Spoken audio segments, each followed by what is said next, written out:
Hello, JCU alumni and friends. I'm Spencer German. I serve as the Alumni Engagement Specialist in the Office of Alumni Relations at John Carroll University. I'm thrilled to be back with our latest installment of the Young Alumni Spotlight, getting it in right at the buzzer at the end of the month here. And this month, we're featuring Ashley Bastock, who is a member of the class of 2015 and currently is a Cleveland Browns beat reporter over at cleveland.com. Ashley, can't thank you enough for being our featured alumni for the month of June. I'm going to give you the floor just to share a little bit more about yourself and just about your role at cleveland.com. Yeah, of course. First of all, Spencer, it's like we're back in the booth in the press box at Don Shula Stadium calling games for That's right. WJCU way back in the day. You doing play-by-play, me doing color.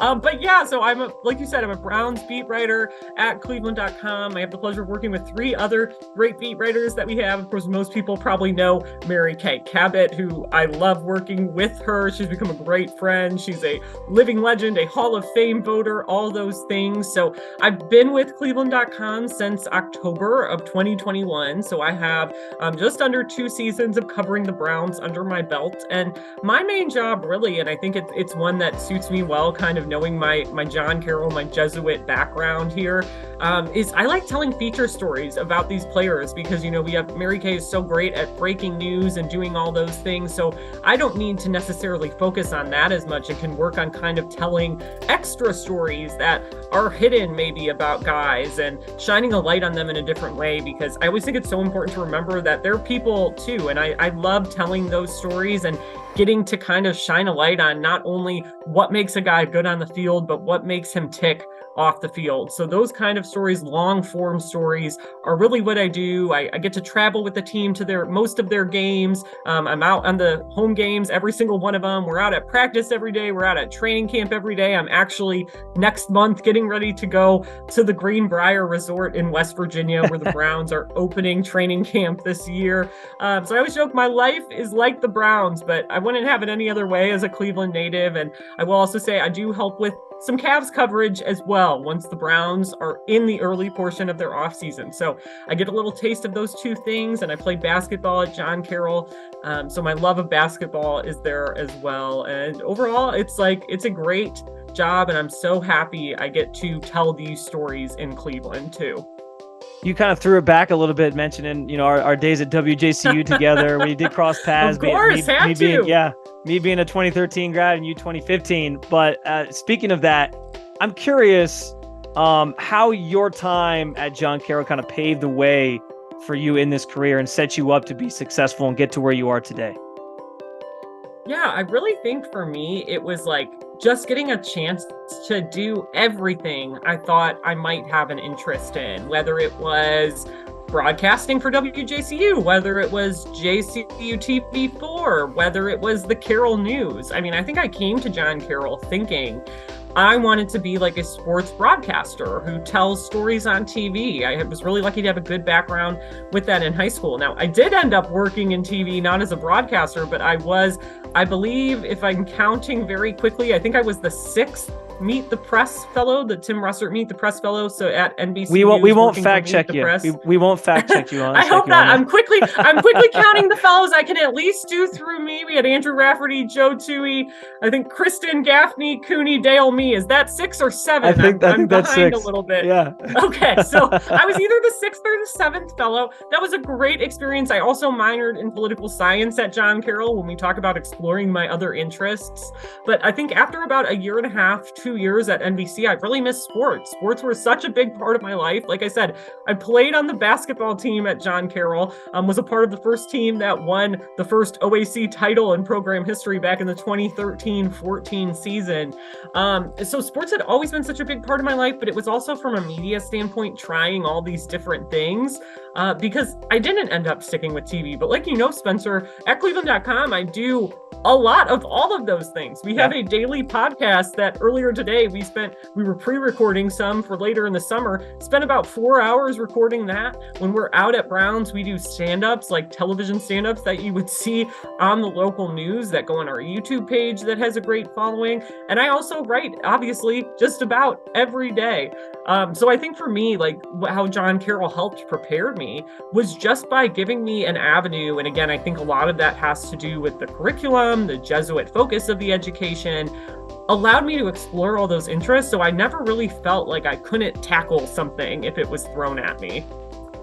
Yeah, I think that's spot on, and I can speak certainly to some of the same programs that you took from whether it was classes or just extracurriculars that we were involved in. I think it does give you a great platform and a great starting point to kind of figure out what it is exactly you want to do if you're pursuing that route.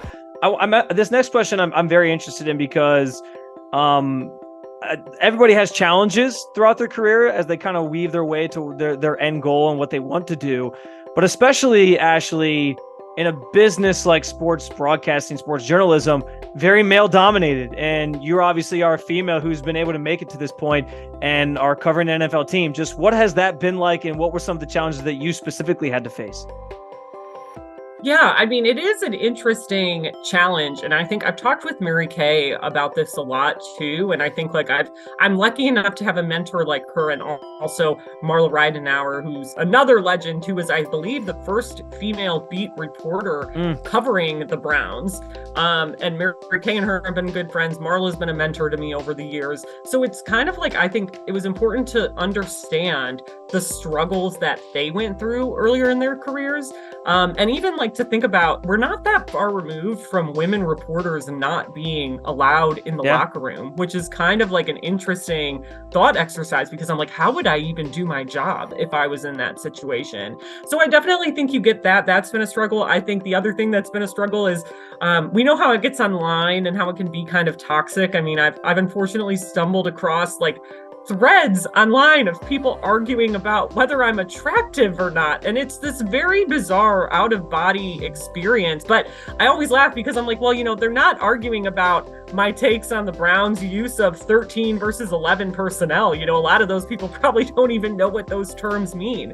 So that kind of took a lot for me to have to work through. But I think for me, what's most important is I've been very blessed to have those mentors. And I do think the Browns beat is a great beat in terms of our camaraderie within one another, not just Mary Kay and Marla, but having supportive men who we also work with. And on the Cavs, Chris Fedor has been the same to me in that regard as well. Like, I just feel like I've always been a person who works really hard and loves what I do. And I'm excited to kind of, you know, we all know about the John Carroll NFL pipeline. I'm excited to kind of be there in my own way. Like, I don't think I'm quite inside the pipeline because I don't work for a team, but I'm maybe just on the outside of it. And if I'm the only female that gets to do that, like, I love that too. Cause like, you know, I think I was the first female at WJCU to call color commentary or play-by-play. Like I've enjoyed kind of taking those steps. And I hope that, you know, other people that I can in my own way, like be a small inspiration to somebody, even in the future, like Mary Kay and Marla have been to me. That's awesome. And it's great that you do have those mentors right in your, you know, your own workplace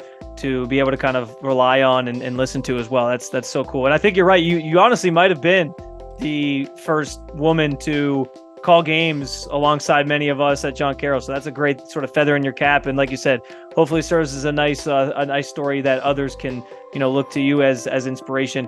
What are some of your long-term goals? Like where you're at right now is obviously a great spot. Saying you're covering an NFL team, that's where a lot of people dream to get to. But where do you kind of see yourself down the line? Where do you hope that this career takes you? Yeah, it's interesting because I think like my goals have already changed so much for myself, and even I'm still within, you know, 10 years of graduating from John Carroll, which it's crazy that 10-year mark is closer than you know, we're closer to it than we are from the day I graduated. Well, this was 10 years for me. This was 10 years for me, so I know crazy? The pain already. I just did the math a little bit in my head, and I famously took the easiest math class at John Carroll that I took to graduate. But I did the mental math really quickly, and we are closer to that day than the day I graduated, which is wild to think about. But I think my goals have already changed so much. And what I've learned is I love being in Cleveland and I love telling these stories. I think when I think about the future of my career, whether it would be being number one on a beat in Cleveland somehow, I think that would be enticing. But what I love to do so much is tell these feature stories and take my time and really dig into long form feature stories. I would be really interested in getting a chance to write about all of Cleveland's teams in some capacity, or kind of take on that role, like maybe not quite a columnist, but being able to pick and choose my feature stories a little bit more. And just, I think you kind of get an autonomy as a reporter as you get more years underneath your belt and things like that. And I'm looking forward to that. But I think, like you said, right now, it's like, I love this job. It's my favorite job I think I've ever had. And it's just truly, I think I'm in a great spot for this business, knowing how competitive it is. And I always say, like, if you want to cover one team in Cleveland and you're from here, like, how could it not be the Browns? All right. Well, we always end with this question. It's our staple question of the Young Alumni Spotlight. We're always seeking new advice from our alums for students who are currently at John Carroll to sort of take and run with and use for their own good. So if you could give one piece of advice to a current JCU student or students as they're kind of working their way towards graduation and looking to enter the job force, whether it be in broadcast journalism like you pursued or elsewhere, what would that one piece of advice be?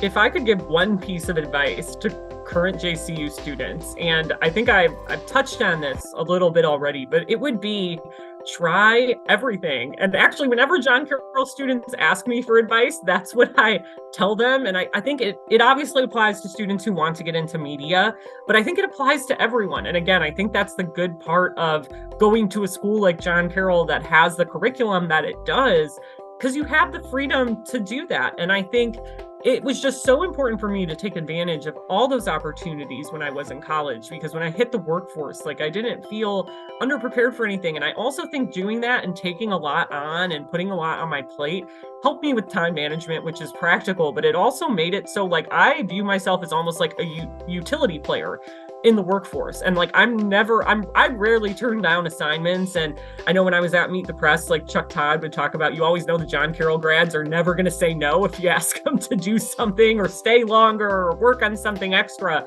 And I do think that kind of got embedded in my brain. Like, I'm very type A in general, but going to a school like John Carroll, taking on everything I did, whether it was extracurriculars or the classes or, 2 minors, whatever it was, I think it ultimately just made me more prepared. So I think college is the time to try out everything, take advantage of what you have available to you right there on campus, and just hone all your skills. Because back in 2014, when I was starting my senior year, I did not think I would be working for a newspaper. And now I can't imagine not working for a newspaper. Even though I knew I wanted to be in media, this wasn't what I envisioned for myself, but it's even better than what I envisioned for myself, I think, at that time.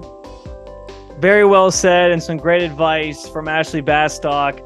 Be sure to check out all of her work over at cleveland.com, especially if you're a Cleveland sports fan. Again, it's Ashley Bastock, our June Young Alumni Spotlight. Stay tuned for another Young Alumni Spotlight from the Office of Alumni Relations in July.